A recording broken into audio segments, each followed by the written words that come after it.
The apartment was silent, except for the rhythmic drip of the kitchen faucet I'd been meaning to fix for weeks. I sat cross-legged on my threadbare couch, the fabric worn thin from years of use, staring at the rejection email glowing on my phone screen.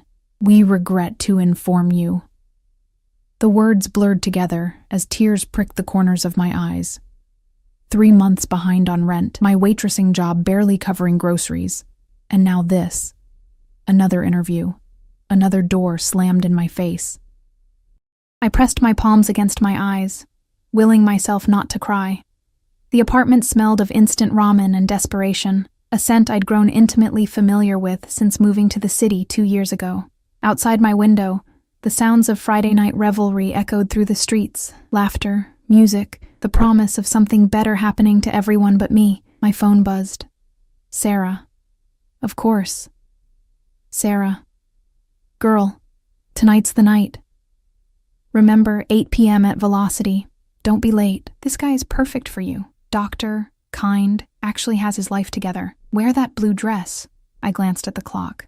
6:47 p.m. The last thing I wanted was to sit across from some stranger, pretending my life wasn't falling apart, forcing smiles while calculating if I could afford to split an appetizer. But Sarah had been begging me for weeks, insisting that her colleague Marcus was exactly what I needed, and she'd already told him I was coming.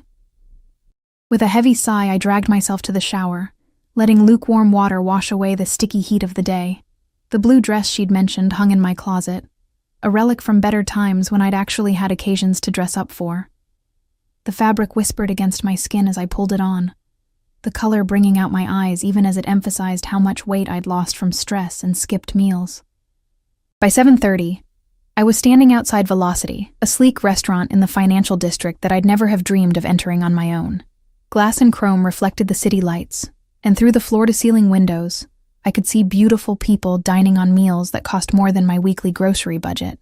My hands trembled as I smoothed down my dress, suddenly aware of how out of place I looked. The hostess barely glanced at me. "Reservation name? Marcus? Marcus Chen? I'm meeting someone." She scanned her tablet, immaculate nails clicking against the screen. "I don't see a Marcus Chen. Are you sure you have the right restaurant?" Heat crept up my neck. Of course. Of course something would go wrong. Maybe he's running late? Could I wait at the bar? She gave me a look that suggested I was already ruining her evening before gesturing vaguely toward the bar area. I navigated through tables of laughing couples and business deals being sealed over expensive wine, feeling increasingly invisible. The bartender took one look at my worn clutch and turned his attention to a man in a suit, signaling for a refill. 8:15 p.m. I checked my phone obsessively. No messages from Sarah, no calls. I tried texting her, but the message wouldn't send. My service provider had probably throttled my data again since I was late on that bill too. The bartender finally deigned to approach me, and I ordered a water, my voice small.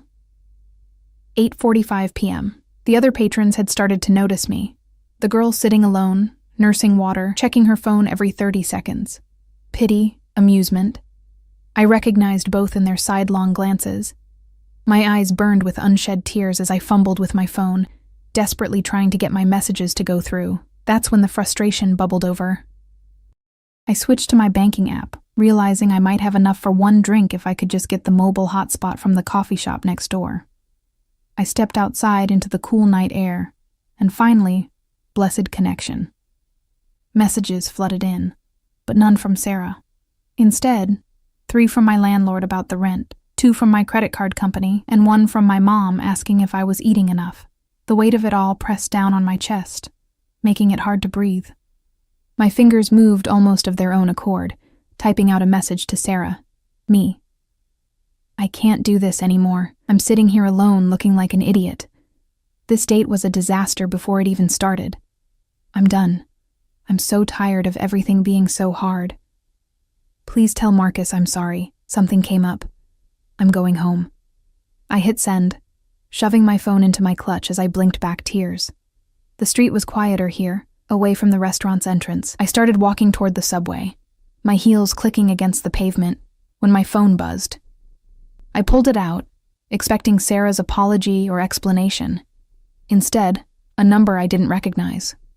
The message made my blood run cold. Unknown. Address? My heart stuttered. I stared at the screen, confusion mixing with a creeping sense of unease. This wasn't Sarah's number. I checked my sent messages, and my stomach dropped. The message I'd sent, it hadn't gone to Sarah. The number was 1 digit off. In my frustration and the poor lighting, I'd mistyped. I'd sent my vulnerable, desperate confession to a complete stranger. Heat flooded my face as humiliation crashed over me. Quickly, I typed back, "Me. I'm so sorry. Wrong number. Please ignore that message." The response came within seconds. Unknown. Too late. Address. Now. My hands shook as I read it. The tone was commanding. Absolute. Not a request, an order. Who talks like that? My mind raced through possibilities. Some creep who got off on harassing women? A prank? But something about the stark simplicity of those words made my skin prickle with awareness. Me. I don't know who you are. It was a mistake. I'm fine. 3 dots appeared, disappeared, appeared again. The weight felt eternal, my heart hammering against my ribs as I stood on the darkening street corner. Unknown. You said you're done, that everything is hard. You're not fine. Where are you? The unexpected concern in those words, buried beneath the commanding tone, made something in my chest twist. This stranger had read my moment of weakness, and instead of mocking or ignoring it, was, what? Offering help? Demanding my location? The contradiction was disorienting. Me. Really? It's okay, just had a bad night. Thank you for your concern, but I'm handling it. Unknown. Velocity, financial district. Still there? The air left my lungs. How did he know? Then I realized I must have mentioned it in my confused state, or he'd looked up restaurants in the area, or my mind spun with possibilities, each more unsettling than the last. Me. How do you know that? Unknown. Lucky guess. Stay there. Me. I'm leaving. Please don't worry about it. I'm sorry for the confusion. Unknown. Don't move. The finality of those 2 words stopped me mid-step. This was insane. I didn't know this person. They could be anyone. Dangerous, disturbed, or just someone with too much time and a savior complex.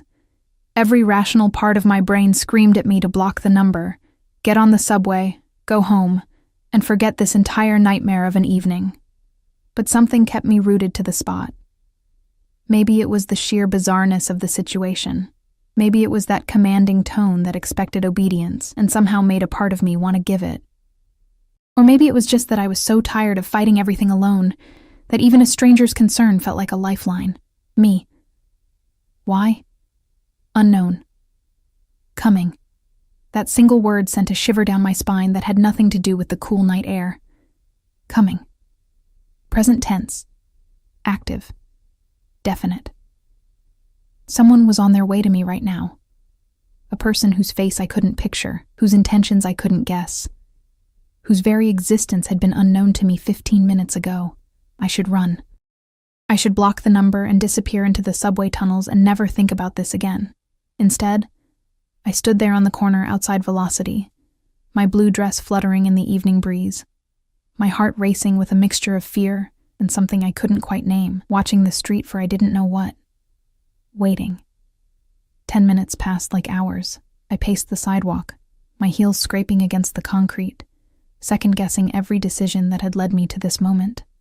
Twice I started walking toward the subway entrance. Twice something pulled me back. The logical part of my brain cataloged all the ways this could go wrong. Serial killer, human trafficker, some deranged person who preyed on vulnerable women through misdirected text messages. But I stayed. The street had grown quieter, most of the dinner crowd already seated inside warm restaurants. The post-work rush faded into Friday night leisure. I hugged my arms around myself, the evening chill seeping through my thin dress, when I heard it. The low, powerful purr of an expensive engine. A black SUV turned the corner, moving with predatory grace through the sparse traffic. The windows were tinted so dark they seemed to absorb light rather than reflect it. Everything about the vehicle screamed money and power.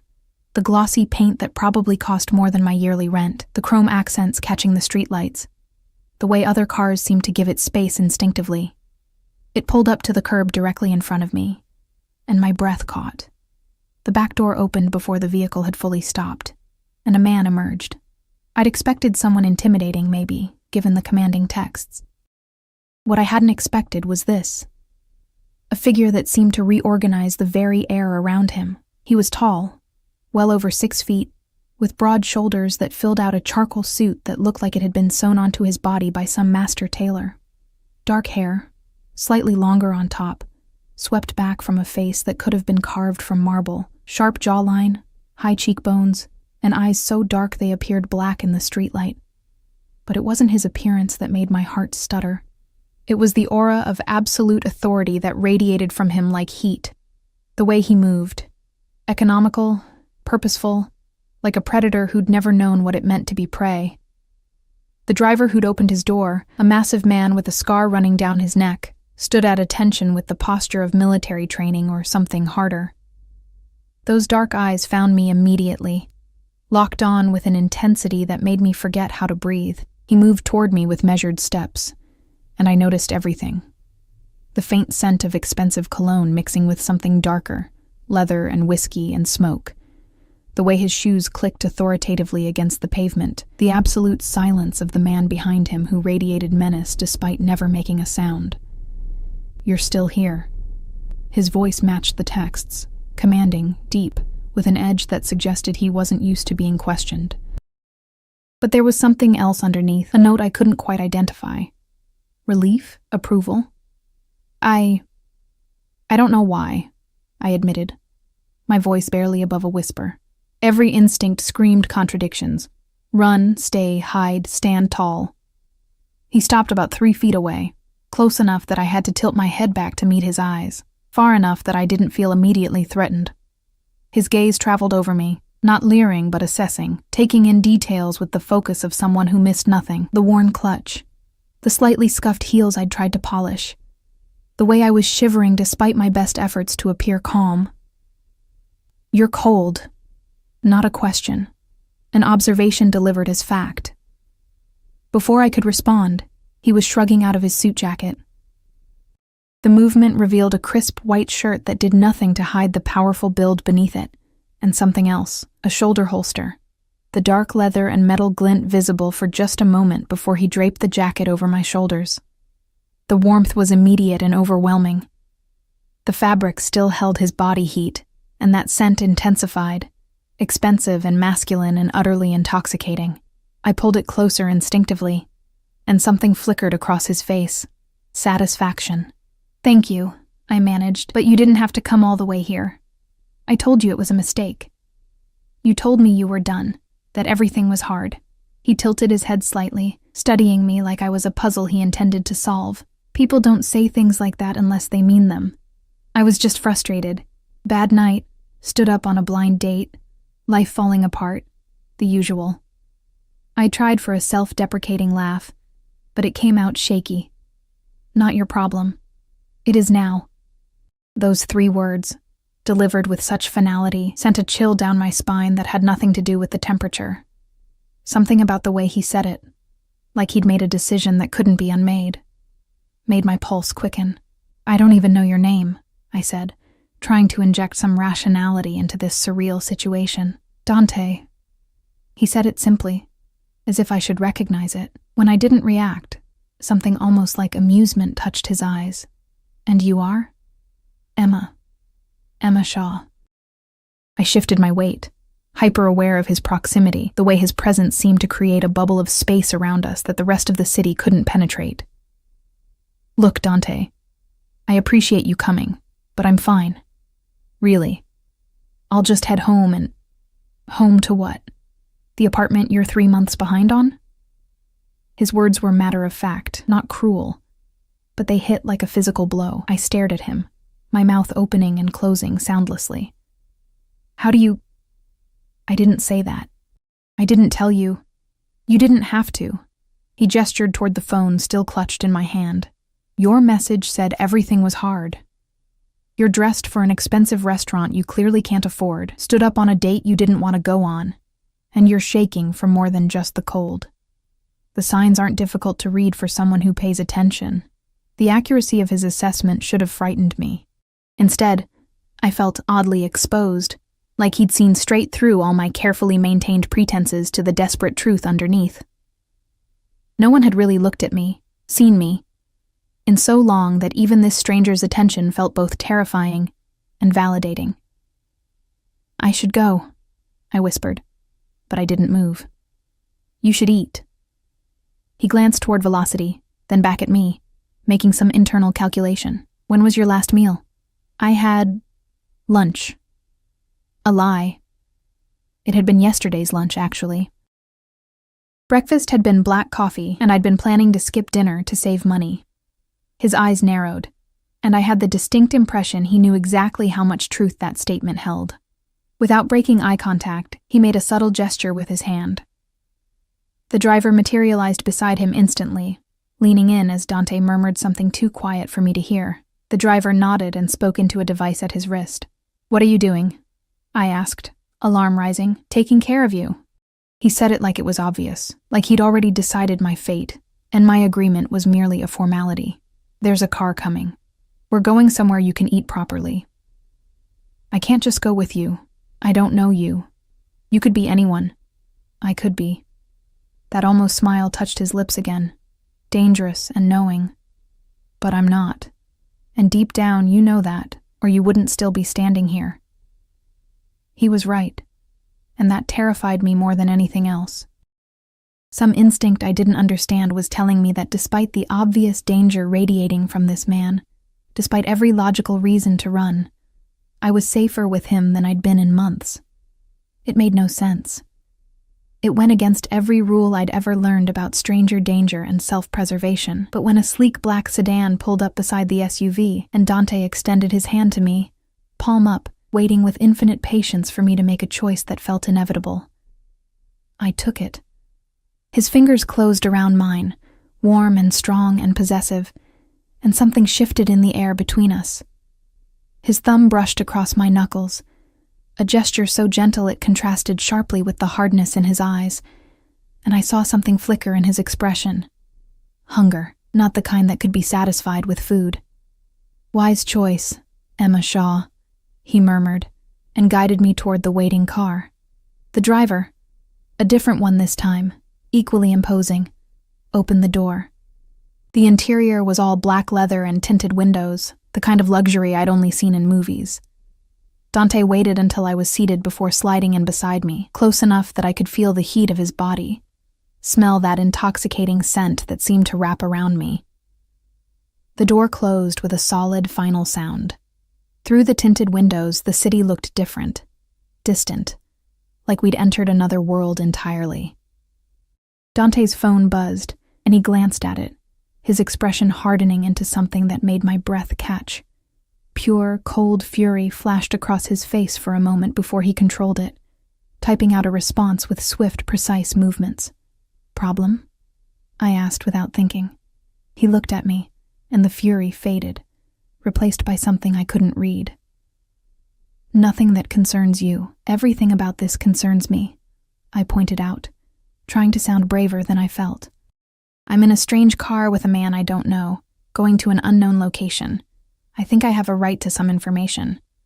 That earned me a real smile, small but genuine, transforming his face from merely handsome to absolutely devastating. "Fair enough. We're going to my restaurant, private dining room. You'll eat, we'll talk, and then I'll have you driven home safely. You have my word." The word of a stranger. The word of Dante Caruso, he said the last name with weight, watching my face for recognition. I searched my memory but came up blank. Should that mean something to me? Something crossed his expression. Surprise, maybe. Or something more complex. "Refreshing," he murmured, almost to himself. Then louder. "Most people in this city know that name. I'm not most people," I said, lifting my chin with a defiance I didn't feel. "I work double shifts at a diner in Queens, can barely pay my bills, and apparently text strangers when I'm having a breakdown. So no, your name doesn't mean anything to me, except that you're clearly rich enough to have multiple cars and drivers and private dining rooms." He leaned back against the leather seat, studying me with such intensity I felt it like a physical touch. "You really don't know." "Know what?" But he just shook his head, that dangerous smile playing at his lips. "Later. For now, just trust that you're safe with me." The problem was, I did. Against all logic and reason, sitting in this car with this commanding stranger whose name apparently should terrify me, I felt safer than I had in months, and that realization was more frightening than anything else that had happened tonight. The restaurant Dante brought me to wasn't listed on any map I'd ever seen. We drove for 20 minutes through increasingly upscale neighborhoods until we pulled up to what looked like a historic brownstone, discreet and elegant, with no sign announcing its purpose. The only indication it was anything other than a private residence was the subtle valet station, and the way two men in dark suits straightened to attention the moment our car appeared. Dante's hand found the small of my back as we exited the vehicle, the touch proprietary and warm even through his jacket that I still wore. The men at the entrance nodded with deep respect, or was it fear, as we passed. Inside, the space was breathtaking, exposed brick walls, Edison bulbs casting warm amber light, the scent of fresh bread and herbs, and something rich cooking in wine sauce. But we didn't stop in the main dining room, where well-dressed patrons looked up with curiosity. Dante guided me toward a staircase at the back, his hand never leaving my back, while a woman who appeared to be the manager rushed over. "Mr. Caruso, we weren't expecting—" "The upstairs room, immediately." His tone left no room for discussion. "And have Marco prepare the full tasting menu, wine pairing, water, and espresso after." "Of course, sir, right away." She disappeared in a flurry of efficient movement. We climbed the stairs, and I became aware of another presence behind us, one of Dante's men, keeping a discreet distance but always there. The second floor held only 3 doors, and Dante opened the center one to reveal an intimate dining room that stole my breath. Floor-to-ceiling windows overlooked the glittering city, a single table set for 2 beneath a crystal chandelier, fresh orchids in a centerpiece that probably cost more than my rent. Candles flickered in wall sconces, casting dancing shadows across cream-colored walls adorned with original artwork I was fairly certain I'd seen in museums. "This is too much," I whispered, suddenly overwhelmed. "I can't sit." Not harsh, but absolute. He pulled out a chair, waiting. I sat because my legs were shaking, because the surreality of the evening had finally caught up with me. Because when Dante Caruso told you to do something, some primal part of your brain simply obeyed. He took the seat across from me, and even sitting, he radiated power. He'd rolled up his shirt sleeves during the car ride, revealing forearms that spoke of strength, and I noticed for the first time the edge of a tattoo peeking out. Dark lines that looked like they might be part of something larger, hidden beneath the expensive fabric. A waiter appeared with water and wine, pouring with practiced precision before vanishing like smoke. We were alone, but I knew the guard was just outside the door. The silence stretched between us, charged and heavy. "Why are you doing this?" I finally asked. "The truth." "Please." Dante lifted his wine glass, studying the dark liquid before his eyes met mine. "You asked me a question in the car, if my name should mean something." He took a sip, set down the glass with controlled precision. "Dante Caruso. My family controls the ports, the unions, certain business interests in this city. We have for 3 generations." The words hung in the air, their implications slowly sinking in. Ports, unions, business interests. The way people had reacted to him. The guards. The private dining room in a restaurant with no name. The gun I'd glimpsed in his holster. "You're—" I couldn't say it. Couldn't make the word form. "Mafia," he finished calmly, as if discussing the weather. "Yes." I should have run. Every survival instinct should have sent me bolting for the door. Instead, I sat frozen, my heart hammering, staring at this beautiful, dangerous man who just confirmed my worst suspicion with the casualness of someone ordering coffee. "And you brought me here because you needed help, because you sent me a message that showed me someone vulnerable and alone and breaking, because—" He paused, something flickering across his face, because when I read your words, I felt something I haven't felt in a very long time. The need to protect. You don't know me. No, he agreed, not yet.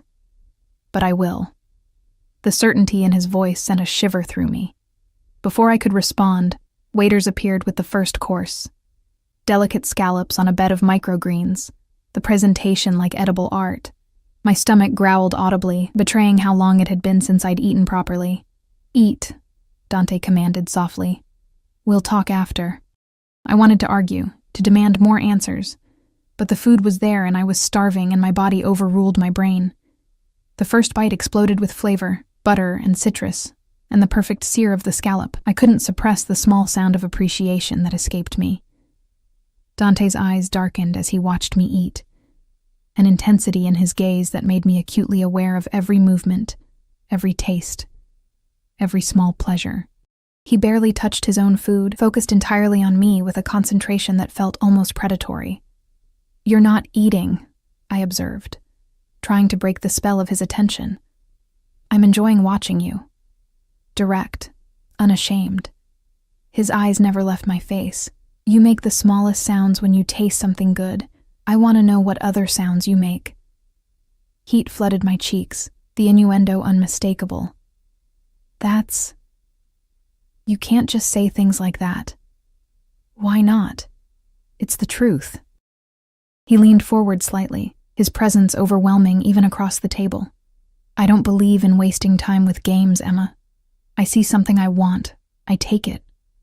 And I want you. The bluntness of it stole my breath. You don't even know me, I repeated weakly. I know you're struggling, but too proud to ask for help. I know you have a friend named Sarah who sets you up on blind dates you don't want. I know you pretend to be stronger than you feel, but underneath, you're breaking from the weight of carrying everything alone. His voice dropped lower, intimate. I know that when I put my jacket around your shoulders, you pulled it closer and breathed in deep, like you were trying to memorize the scent. I know you're sitting here with me when every rational thought is telling you to run, because some part of you recognizes that I can give you what you need. And what's that? My voice came out barely above a whisper. Safety. Security. Someone to handle the things that are breaking you. He reached across the table, his fingers brushing mine. The contact was electric. Let me take care of you, Emma. I don't need to be taken care of. I can handle my own problems. Can you? Not cruel, just factual. 3 months behind on rent. Work to exhaustion at a job that doesn't pay enough. Skipping meals. When was the last time someone actually helped you instead of taking from you? I pulled my hand back, anger flaring. You don't get to... I do. He sat back, but his eyes never wavered. Because I'm offering you a choice. Keep struggling alone, or accept my help. Nothing is free. What do you want in return? A smile curved his lips, dangerous and knowing. Smart girl. You're right. Nothing is free. What I want is you. In my life. Under my protection. In my bed, eventually, when you're ready. I want to know everything about you. I want to be the one you text when you're falling apart. I want to solve your problems and watch you flourish instead of barely surviving. The honesty was overwhelming. No games, no subtle manipulation, just raw, direct desire laid out like cards on a table. Part of me wanted to laugh at the absurdity. This man, this powerful, dangerous stranger wanted to... What? Keep me? Own me? That's insane, I said. You can't just decide you want someone and expect them to... Can I? He gestured around us. Emma, I built an empire on knowing what I want and taking it. But with you, I'm offering a choice. Walk away right now, and I'll have you driven home safely. You'll never hear from me again. Or stay, finish this meal, and let me show you what your life could be. This isn't real life. This is some fantasy. This is my life, and it could be yours. His phone buzzed again, and this time when he looked at it, murder flashed across his face. His jaw clenched, and I watched him type a response with barely controlled fury before setting the phone face down on the table. When he looked back at me, the rage was carefully masked, but I'd seen it, the real danger beneath the civilized exterior. What was that? I asked. Business. Someone who needs to be reminded of their place. He said it casually, but the threat underlying the words was unmistakable. This was what he was. Not just the luxury and protection, but the violence and darkness too. The second course arrived, pasta that melted on my tongue, each bite better than the last. I ate slowly now, thinking, processing, trying to understand how my life had spiraled from a failed blind date to sitting across from a mafia boss who claimed to want me. Why me? I finally asked. You could have anyone. Why a broke waitress who texted you by accident? Something shifted in his expression, a flash of old pain before it was shuttered away. My mother, he said quietly, grew up poor, struggled. My father saw her working 3 jobs to support her sick brother, barely eating, breaking herself for people who didn't deserve her sacrifice. He fell in love with her strength, her resilience, her refusal to give up even when everything was against her. He gave her the world, protected her, cherished her until the day she died. He paused, his fingers drumming once against the table, the only sign of emotion. When I read your message, I heard my mother in your words. That exhaustion, that moment of breaking. And I thought, his eyes met mine, and the intensity there made my breath catch. I thought I want to be for you what my father was for her. The confession hung between us, raw and honest and terrifying in its implications. This wasn't just attraction or whim. This was something deeper, something that spoke to whatever darkness drove Dante Caruso. Your father? Is he still alive? No. Killed when I was 19, betrayal from within our own organization. His voice went flat, emotionless in the way that suggested deep wells of controlled rage. I took over, found the traitor, made an example. No one has dared to betray the Caruso family since. I should have been terrified. Instead, I felt a strange pull toward this man who wore danger like a second skin, but looked at me like I was something precious and fragile that needed protecting. I don't know what to say, I admitted. Say you'll let me help you. Say you'll give us, a chance. He reached across the table again, palm up, waiting 1 week. Let me handle your rent, get you out of that survival mode, show you what your life could be with someone who has the resources to actually solve your problems. If after 1 week you want to walk away, I'll let you go. No strings, no threats. You have my word. And if I stay? His smile was pure predator. Then you're mine, Emma Shaw, and I protect what's mine with everything I have. The choice stretched before me. Safe, sensible, struggling alone, or dangerous, insane. Surrendering to this powerful stranger who promised to remake my world. My hand trembled as I lifted it, hovering in the space between us.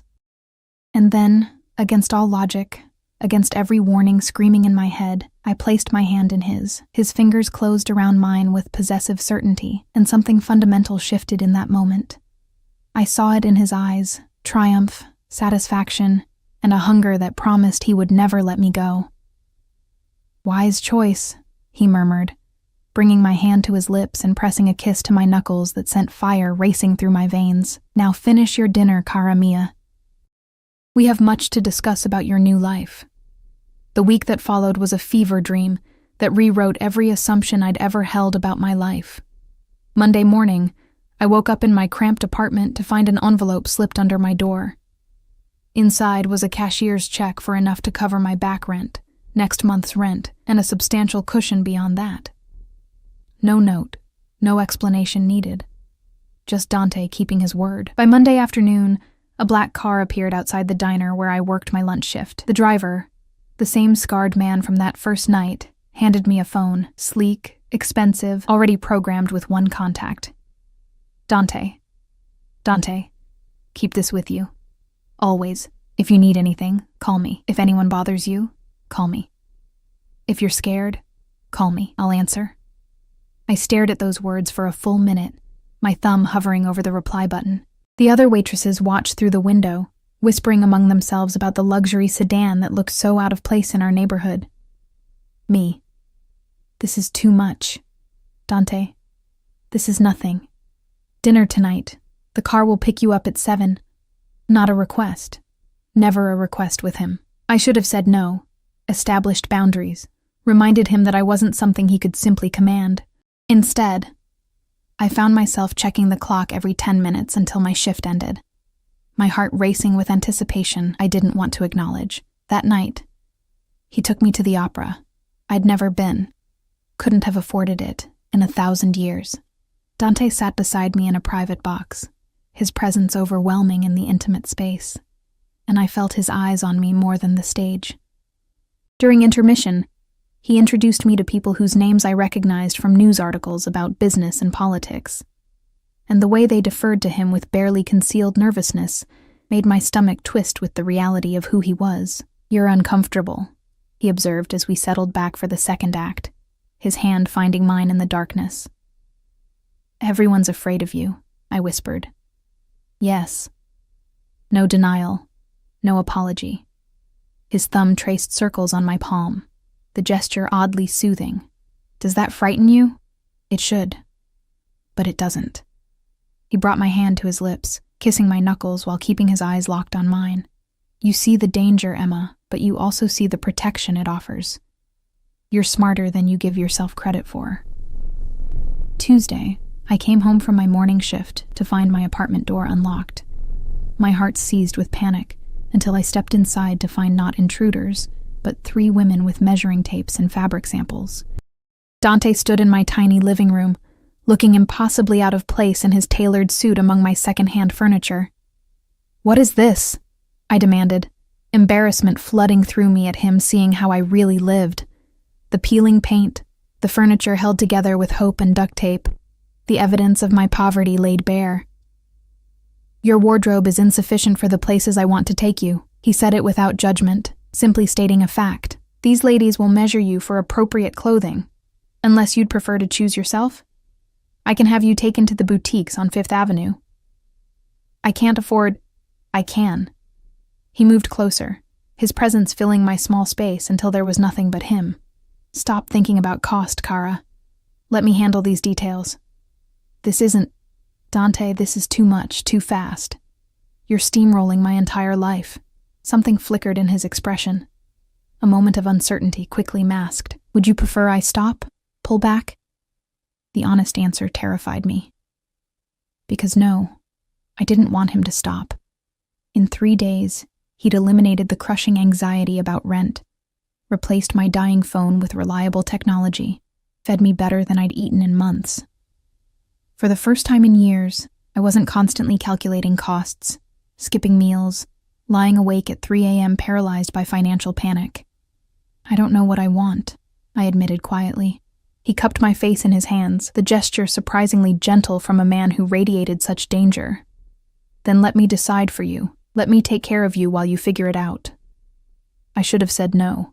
Instead, I let the women measure me, watched Dante make notes on his phone about colors and styles, accepted this surreal invasion of my life by a man who decided I was his to protect. Wednesday brought a breaking point. I was closing the diner alone, the last customer having left an hour before, when 3 men walked in. They weren't the usual late-night crowd. Too clean, too purposeful, with eyes that scanned the space like predators assessing territory. "We're closed," I said, trying to keep my voice steady as I wiped down the counter. The largest one smiled, but there was no warmth in it. "We're not here to eat, sweetheart. We're here to deliver a message." Ice flooded my veins. "I think you have the wrong person. Emma Shaw, right? Dating Dante Caruso?" He leaned against the counter, his smile widening at my expression. "Word gets around fast in our world. See, Dante has some business associates who aren't happy about his recent distraction. They wanted us to suggest you might want to reconsider that relationship. I don't know what you're— Don't play stupid." His voice hardened. "You're the weakness we've been waiting for." Dante's built quite the empire, made himself untouchable, but everyone has a weakness, and sweetheart, you just became his. Fear clawed up my throat, but beneath it, anger sparked. "Get out. Now, or I'm calling the police." They laughed. All 3 of them, like I'd said something hilarious. "The police? You really don't understand the world you've stepped into, do you?" The leader reached across the counter, his hand closing around my wrist with bruising force. "Here's what's going to happen.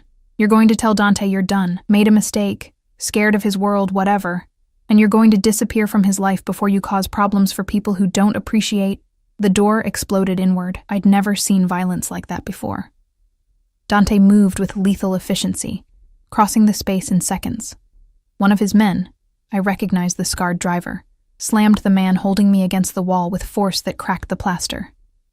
The other two tried to fight back, but it was over in moments. Dante's fist connected with the leader's jaw with a sickening crunch, and the man crumpled. Then Dante was in front of me, his hands on my face, his eyes wild with something between fury and fear. Did they hurt you? Emma, look at me. Did they hurt you? I'm fine, I managed, though I was shaking. How did you know? I have someone watching you, always. He turned to the men on the floor, his voice dropping to something that made my blood run cold. Take them to the warehouse. I want to know who sent them, and I want them to understand what happens when someone threatens what's mine. Dante, I caught his arm as he started to turn away. You can't kill people because they threatened me. His eyes met mine, and what I saw there stopped my breath. Pure, cold rage, barely leashed. I will. Anyone who touches you, threatens you, even looks at you wrong, they forfeit their lives. This is what I am, Emma. This is the protection I offer. The scarred driver and two others I hadn't noticed arrive were hauling the men out through the back. The leader was conscious enough to whimper, blood streaming from his broken nose. I should have felt horror, should have called the police, should have run from this graphic display of violence. Instead, I felt safe. Take me home, I whispered. My home, he corrected. And the possession in his voice sent a shiver through me that had nothing to do with fear. You're not staying alone tonight. Pack a bag. You're staying with me until I know who sent them, and every threat is eliminated. Dante, I can't just... You can. You will. He pulled me against him, and I felt the rapid beat of his heart, the tremor in his hands that betrayed how affected he was despite his controlled exterior. When I got the alert that someone had entered the diner after closing, when I realized you were in danger, his grip tightened. You're not going anywhere, I can't protect you. Not until this is handled. An hour later, I stood in the penthouse apartment that Dante called home, a space so luxurious it made my apartment look like a storage closet. Floor-to-ceiling windows overlooked the glittering cityscape, and everywhere I looked spoke of wealth I couldn't begin to comprehend. The guest room is prepared, Dante said, showing me to a suite larger than my entire apartment, complete with an ensuite bathroom of marble and gold fixtures. But I'd prefer you stayed in my room. I want you close. That's not... We haven't... I couldn't finish the sentence, hyper-aware of him in the intimate space. I'm not asking you to sleep with me, Emma. I'm asking you to sleep beside me so I know you're safe. He stepped closer, his hand cupping my cheek. I need to know you're safe. After tonight, I need... He broke off, jaw clenching. Please, that single word, spoken with such raw need, broke through my defenses. Okay. His bedroom was a study in controlled luxury. Dark wood, expensive linens, the scent of him everywhere. He gave me one of his shirts to sleep in, and the fabric swallowed me, hitting mid-thigh. When I emerged from the bathroom, he was sitting on the edge of the bed in dark sleep pants, his chest bare, revealing the full extent of the tattoos I'd only glimpsed, an intricate design of dark wings spreading across his shoulders and back. Come here. He held out his hand, and I took it, letting him pull me onto the bed beside him. We lay facing each other, close enough that I could feel his warmth, see every detail of his face in the dim light. Tell me about them, I said softly, reaching out to trace the edge of a wing on his shoulder.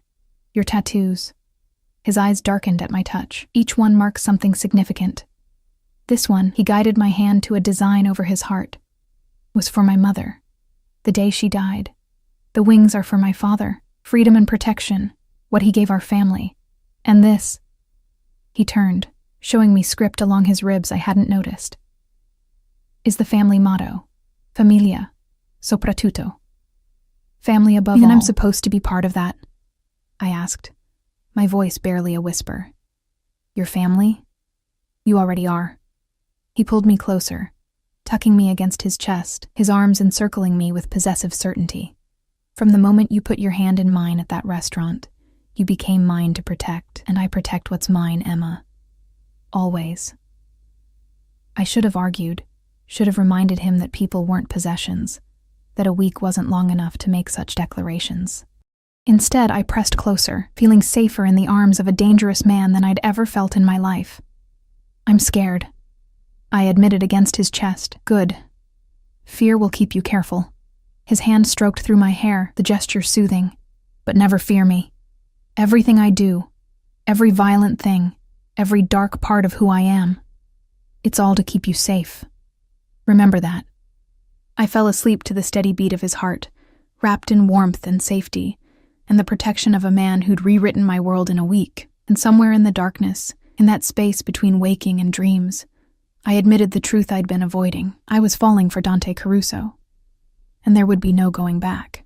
I woke to sunlight streaming through floor-to-ceiling windows and the scent of coffee. For a moment, disorientation clouded my thoughts. This wasn't my apartment. These weren't my threadbare sheets, and the warmth beside me definitely wasn't my usual solitude. Dante. He was already awake, propped against the headboard with his phone in hand, looking devastatingly attractive in the morning light. When he noticed my eyes open, something softened in his expression.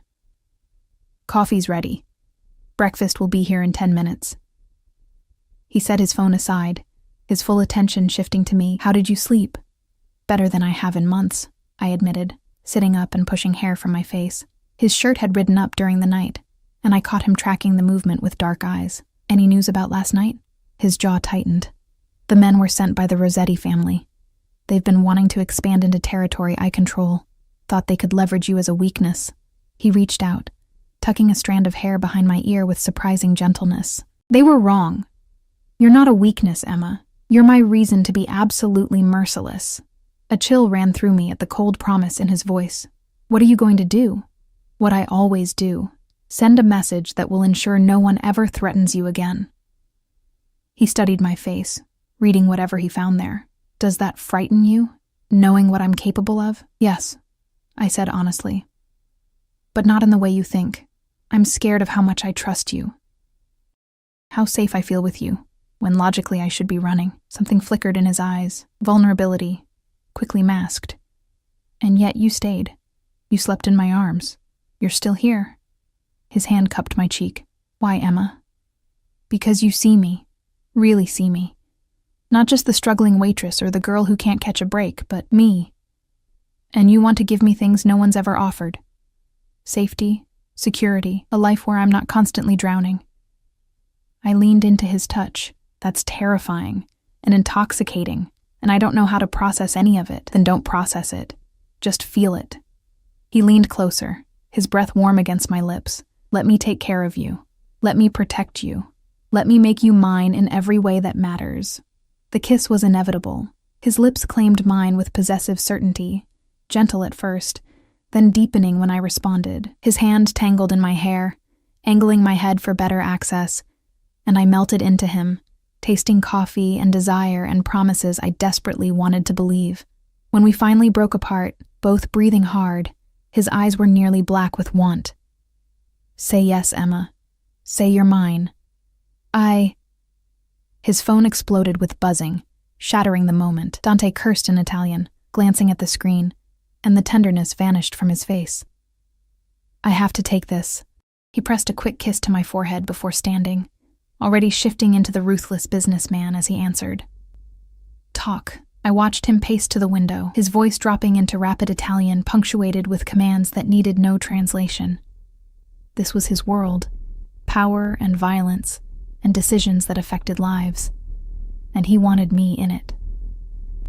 Breakfast arrived as promised, a spread that would have fed 10 people, delivered by staff who moved with quiet efficiency and never met my eyes. After Dante's call ended, we ate in comfortable silence, though I noticed he kept his phone close, checking it with increasing frequency. I need to handle some business today, he said finally, his tone apologetic. Rossetti's move requires immediate response, but I want you to stay here, where it's safe.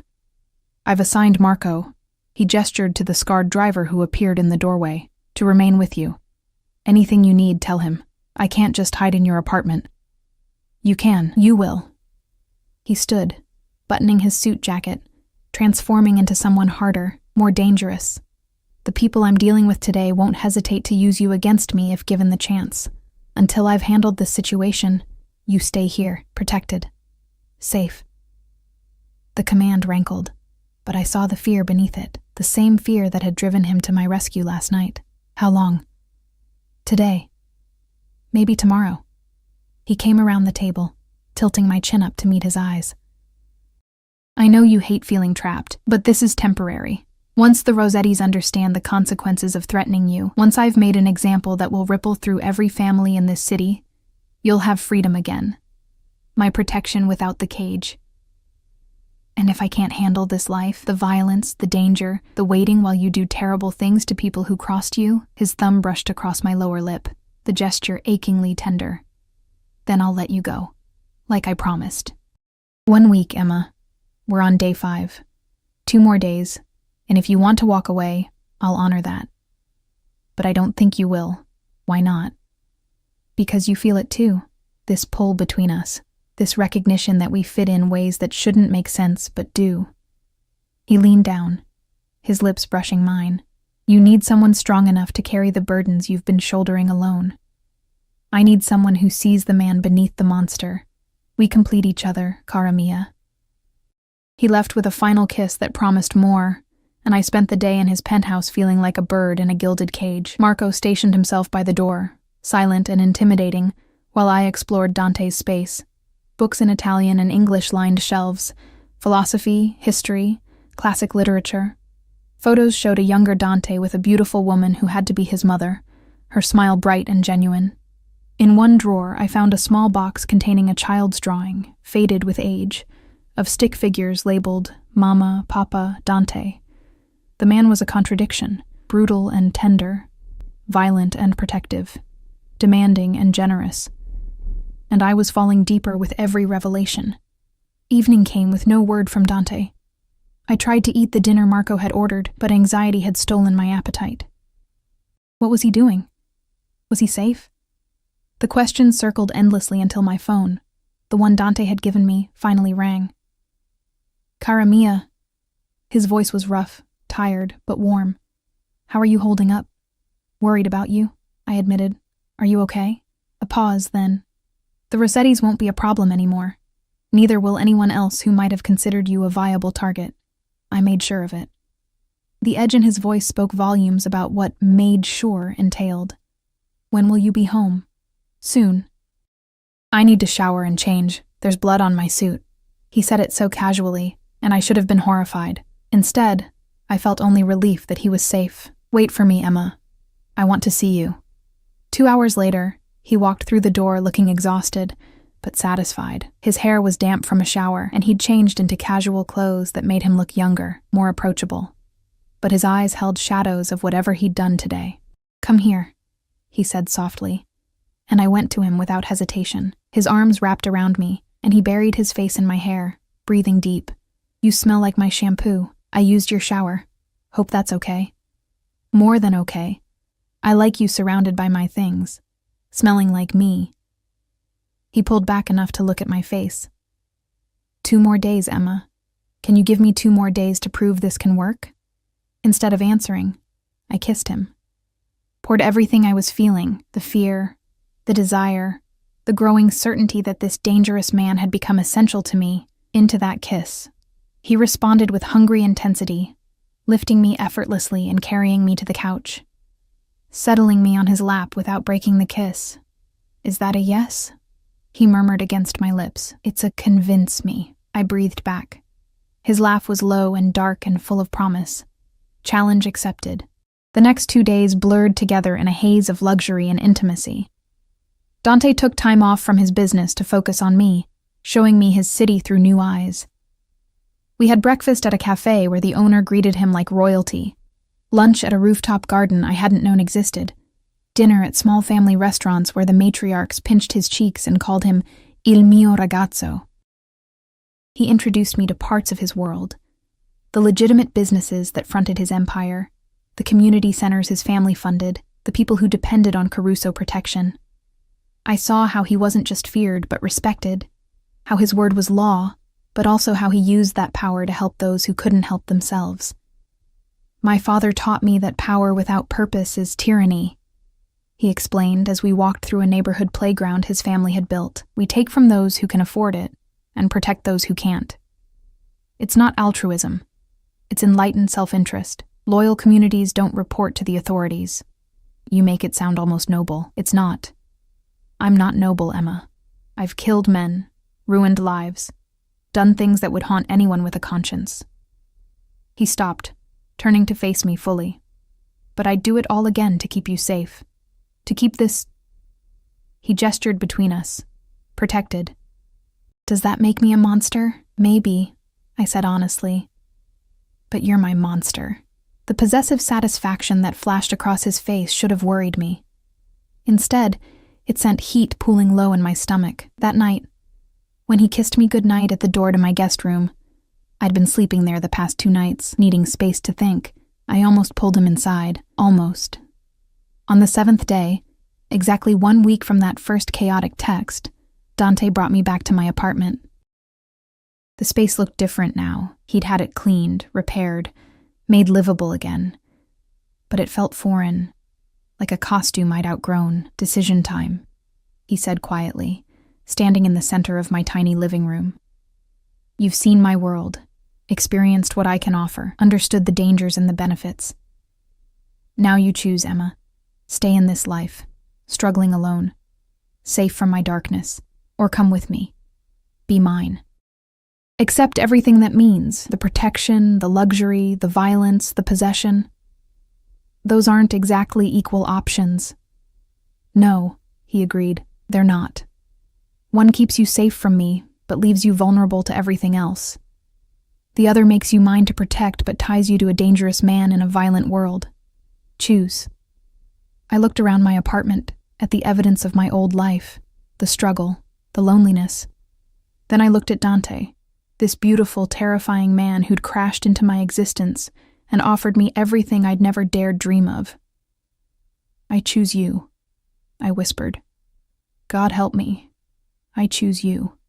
The transformation on his face was breathtaking, pure triumph and relief, and something that looked dangerously close to love. He crossed the space between us in 2 strides, lifting me into his arms and kissing me with bruising intensity. Mine, he growled against my lips. Say it. Yours, I breathed back, and felt something fundamental shift in the universe. I'm yours, Dante. Forever, cara mia. Once you're mine, I never let go. It should have sounded like a threat. Instead, it sounded like a promise of safety I'd been searching for my entire life. 6 months later, I stood in Dante's penthouse, our penthouse now, watching the sunset paint the city in shades of gold and amber. The ring on my finger caught the light, a stunning emerald surrounded by diamonds that had belonged to his mother. Beautiful view, Dante murmured, coming up behind me and wrapping his arms around my waist. It never gets old, I agreed, leaning back against his chest. I wasn't talking about the city. He turned me in his arms, his eyes soft with the expression I now recognized as love. How was your day? Good. I started that business course you suggested. And I had lunch with Sarah. She still can't believe this is real. Neither can I sometimes. His hand cupped my cheek. The girl who texted the wrong number and changed everything. Life with Dante was never simple. There were still dangerous moments, still violence lurking beneath the surface of our existence. But there was also security, purpose, and a love so intense, it sometimes scared me with its depth. He'd kept every promise, protected me, cherished me, given me opportunities to grow beyond survival mode. I'd gone back to school, started building a future that was mine, but supported by his resources. He'd taught me about his world, never hiding the darkness, but always shielding me from the worst of it. And in return, I'd given him something he'd never had. Someone who loved the man beneath the power, who saw his vulnerabilities and cherished them. No regrets? He asked, a question he posed sometimes when the shadows got too dark. Not one, I said honestly. You? Only that I didn't find you sooner. He kissed me softly, a promise and a claim. Ti amo, Emma Caruso. I'd taken his name 3 months ago in a small ceremony attended by his family and the few people I trusted completely. Emma Caruso, wife of a mafia boss, protected, possessed, and utterly, completely in love. "I love you too," I whispered back. Outside, the city glittered with possibility. Inside, wrapped in the arms of my dangerous, devoted husband, I was finally truly home.